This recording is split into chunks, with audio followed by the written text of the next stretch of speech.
వీర హనుమాన్ 25వ భాగం. కుంభకర్ణుడి మేలుకొల్పు. ఈ లోపల వానరవీరులు ప్రహస్తుణ్ణి ఎదుర్కొన్నారు. మరొకసారి వానరులు రాక్షసులు అధిక సంఖ్యలో పరస్పరం చంపుకున్నారు. ప్రహస్తుడి 4 మంత్రులు విజృంభించి వానరులను చంపసాగారు. అది చూసి ద్వివిధుడు అనే వానరవీరుడు పెద్ద కొండరాయి విసిరి నరాంతకుణ్ణి చంపాడు. అలాగే దుర్ముఖుడు అనే వానరవీరుడు సమున్నతుణ్ణి, జాంబవంతుడు మహానాదుణ్ణి, తారుడు కుంభహనుణ్ణి చంపారు. ప్రహస్తుడి మంత్రులు 4 చచ్చారు. ఈ సంగతి కళ్ళారా చూసిన ప్రహస్తుడు అమితమైన క్రోధంతో వానరసేనను భయంకరంగా చెండాడసాగాడు. అప్పుడు ప్రహస్తుణ్ణి నీలుడు ఎదిరించాడు. ప్రహస్తుడు బాణాలతోనూ, నీలుడు చెట్లతోనూ యుద్ధం చేశారు. బాణాలు తన శరీరాన్ని ఎంత దారుణంగా హింసిస్తున్నా లెక్క చేయక నీలుడు ప్రహస్తుణ్ణి రథపు గుర్రాలను చంపి ప్రహస్తుడి ధనస్సు పట్టుకుని విరిచేశాడు. చివరకు ప్రహస్తుడు నీలుడు మల్ల యుద్ధానికి దిగారు. ఆ యుద్ధంలో నీలుడు ప్రహస్తుడి తలను శిలతో పగలగొట్టాడు. రాక్షసులు ఏడుస్తూ లంకకు పోయారు. వాళ్ళు వెళ్ళి రావణుడితో ప్రహస్తుడు చచ్చినట్టు చెప్పేసరికి రావణుడికి కోపం వచ్చింది. అతను తానే స్వయంగా యుద్ధానికి పోవటానికి నిశ్చయించుకున్నాడు. అతను ఉత్తమాశ్వాలు పూంచిన తన రథం ఎక్కి బయలుదేరాడు. అతను నగరం దాటే వచ్చేసరికి రాళ్ళు, చెట్లు, చేతపట్టిన వానరుల సేన కనిపించింది. రావణుడు యుద్ధానికి వస్తుండటం చూసి రాముడు విభీషణుడితో, ఆ మహాసేనలో రకరకాల ధ్వజాలతో వచ్చేవారు ఎవరు అన్నాడు. విభీషణుడు రాముడికి ఒక్కొక్కరిని విడివిడిగా చెప్పసాగాడు. వారిలో రావణుడి కొడుకు అకంపనుడు అనేవాడు ఒకడు ఉన్నాడు. ఇంద్రజిత్తు ఉన్నాడు. అతికాయుడు, మహోదరుడు అనేవాళ్ళున్నారు. ఇంకా రావణుడి వెంట పిశాచుడు, త్రిశూరుడు, కుంభుడు, నికుంభుడు మొదలైన వారున్నారు. రాముడు రావణుడి తేజస్సు చూసి ఆశ్చర్యపోయాడు.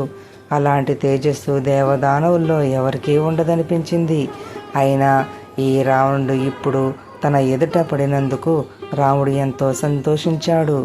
సీతను ఎత్తుకుపోయినందుకు ఇప్పుడు పగ తీర్చుకోవచ్చు. అందుకని రాముడు లక్ష్మణుడితో సహా యుద్ధం చేయటానికి సిద్ధంగా నిలబడ్డాడు. వానర సేనను కలవత్త పెడుతూ వచ్చే రావణుని సుగ్రీవుడు ఎదిరించాడు. రావణుడు సుగ్రీవుణ్ణి ఒక్క బాణంతో మూర్చగొట్టాడు. రాక్షసులు సింహనాదాలు చేశారు. అది చూసి గవాక్షుడు, గవయుడు, వృషభుడు, జ్యోతిర్ముఖుడు, నభుడు అనే వానరవీరులు శరీరాలు పెంచి కొండరాళ్లతో రావణుడి మీదికి వచ్చారు. రావణుడు అందరినీ బాణాలతో కుట్టాడు. వానరవీరులు బెదిరి రాముడిని శరణుజొచ్చారు. రావణుడు వానరసేనను నిర్మూలిస్తుండటం చూసి రాముడు వానర రక్షణకు బయలుదేరాడు. అది చూసి లక్ష్మణుడు రావణుడిని చంపే అవకాశం తనకు ఇయ్యమని రాముడిని ప్రార్థించాడు.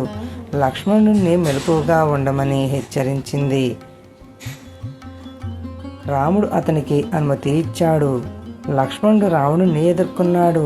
అది చూసి హనుమంతుడు ముందుగా తానే రావణుడి ముందుకు వెళ్ళి కుడి చెయ్యి ఎత్తి పిడికిలతో ఒక గుద్దు గుద్దాడు. అది చూసి వానరులు కోలాహలంగా హర్షధ్వానాలు చేశారు. రావణుడు హనుమంతుడి పరాక్రమాన్ని ప్రశంసించాడు. కానీ హనుమంతుడు, రావణ, నా పరాక్రమం కాల్చనా? నా దెబ్బతిని కూడా నువ్వు ఇంకా బతికే ఉన్నావే. ఇంకొకసారి నువ్వు నన్ను కొట్టు. ఆ తర్వాత నేను నిన్ను పిడికిడితో యమలోకానికి పంపేస్తాను అన్నాడు. కోపం వచ్చి రావణుడు తన పిడికిలితో హనుమంతుడిని రొమ్ములో పొడిచాడు. హనుమంతుడు ఆ దెబ్బకు దిమ్మ తిరిగిపోయాడు. హనుమంతుడు తెప్పరిల్లి తనను మళ్లీ పొడిచేలోగా రావణుడు నీలుడిపైకి యుద్ధానికి వెళ్ళాడు. వానర సేనానాయకుడైన నీలుడు రావణుడి బాణాల తాకిడికి బాగా నొచ్చి రావణుడి పైన ఒక కొండ శిఖరం విసిరాడు. ఈ లోపల తెప్పరిల్లిన హనుమంతుడు రావణుడి వద్దకు వచ్చి ఇంకొకడితో యుద్ధం చేస్తున్నావు గనక బతికిపోయావు అన్నాడు. రావణుడు తన మీదికి వచ్చే కొండ శిఖరాన్ని బాణాలతో ముక్కలు ముక్కలు చేసేశాడు. తరువాత అతను నీళ్లుణ్ణి ఆగ్నేయాస్త్రంతో మూర్చపోగొట్టి లక్ష్మణుడి మీదికి వెళ్ళాడు. రాక్షసరాజా, ఈ వానరులతో ఎందుకు యుద్ధం చేస్తున్నావు? నాతో చెయ్యి అన్నాడు లక్ష్మణుడు. లక్ష్మణ, నీకు ఆయువు మూడి నా ఎదుట పడ్డావు. ఇప్పుడే నిన్ను యమపురానికి పంపుతాను అన్నాడు రావణుడు. పాపాత్ముడా, ఆత్మస్థుతి చేసుకోకు. నీ శక్తి, బలము, పరాక్రమము నాకు బాగా తెలుసు. నేను యుద్ధానికి సిద్ధంగానే ఉన్నాను అన్నాడు లక్ష్మణుడు. రావణుడు ఆగ్రహించి లక్ష్మణుడి పైన బాణాలు వేశాడు. లక్ష్మణుడు వాటిని దారిలోనే ఖండించాడు. ఇద్దరూ ఒకరినొకరు బాణాలతో కొట్టుకున్నారు. మధ్యలో లక్ష్మణుడు మూర్ఛపోయాడు. అది చూసి రావణుడు ముందుకు వచ్చి లక్ష్మణుడిని పట్టుకుని ఎత్తబోయాడు. అంతలో హనుమంతుడు వచ్చి రావణుడి రొమ్ములో తన పిడికిలితో బలంగా కొట్టాడు. ఆ దెబ్బకు రావణుడు బోర్లా పడిపోయి నోట, కళ్ళ, చెవుల రక్తం కక్కాడు. అది చూసి హనుమంతుడు మూర్ఛలో ఉన్న లక్ష్మణుడిని తన చేతులలో ఎత్తుకొని రాముడి వద్దకు తీసుకుపోయాడు. కొద్దిసేపటికి లక్ష్మణుడికి, రావణుడికి కూడా స్పృహ తెలిసింది. రావణుడు మళ్ళీ యుద్ధానికి సిద్ధపడ్డాడు. అప్పుడు రాముడు రావణుడి మీదకి యుద్ధానికి వచ్చాడు. అది చూసి హనుమంతుడు రావణుడితో యుద్ధం చేయటానికి నువ్వు నా మీద ఎక్కి కూర్చో అన్నాడు. రాముడు అలాగే చేశాడు. అతను హనుమంతుడి భుజం మీద ఎక్కి రథం మీద ఉన్న రావణుడితో యుద్ధానికి వెళ్ళాడు. రావణుడు తీవ్రమైన బాణాలను రాముడికి వాహనమైన హనుమంతుడిపై ప్రయోగించాడు. ఆ బాణాల మూలంగా హనుమంతుడి తేజస్సు మరింత హెచ్చింది.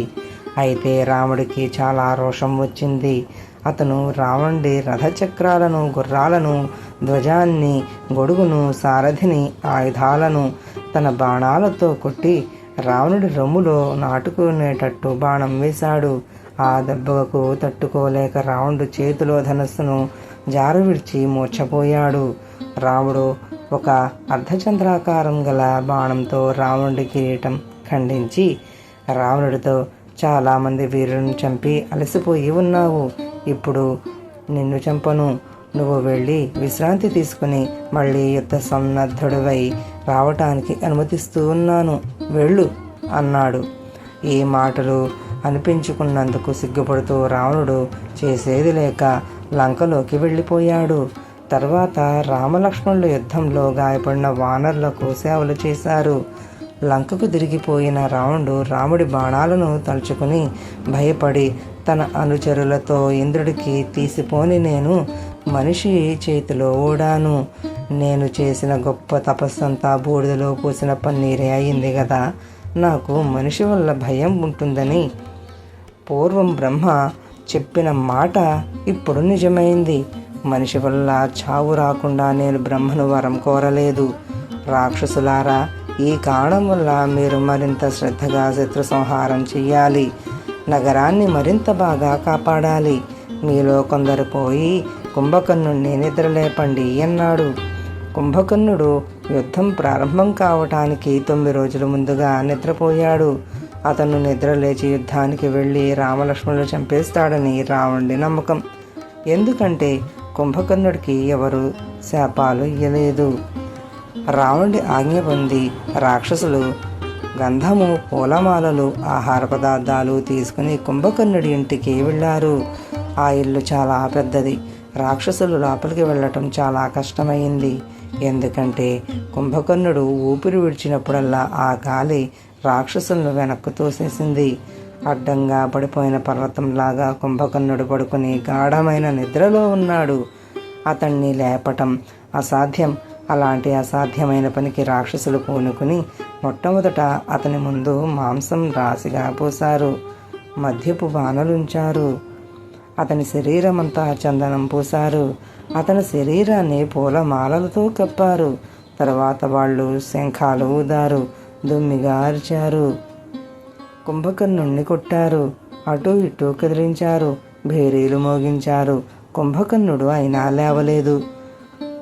రాక్షసులు గదలు, రోకళ్ళు గుదియాలు తీసుకుని కుంభకర్ణుని చెట్టుకొట్టారు.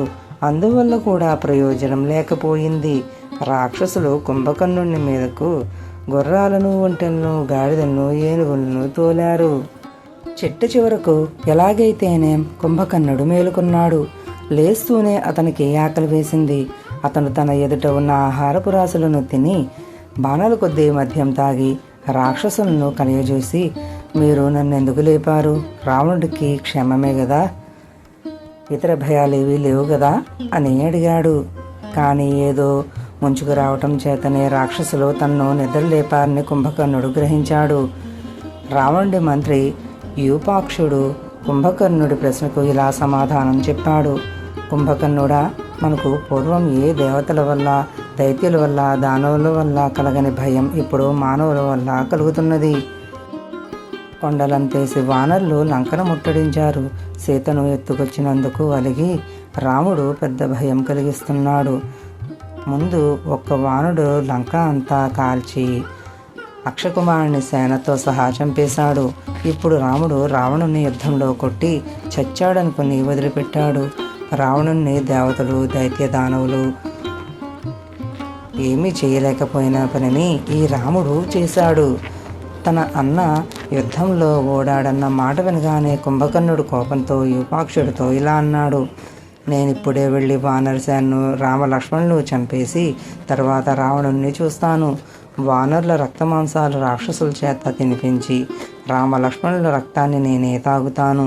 కోపంతో ఒళ్ళు తెలియకుండా గర్వం కొద్దీ కుంభకర్ణుడు ఆడిన ఈ మాటలు విని మహోదరుడు చేతులు జోడించి కుంభకర్ణుడితో, నువ్వు ముందు రావణుడి వద్దకు వెళ్ళి ఆయన చెప్పినది విని మంచి చెడ్డలు ఆలోచించి తర్వాత శత్రువులను జయించు అన్నాడు. కథ ఇంకా ఉంది.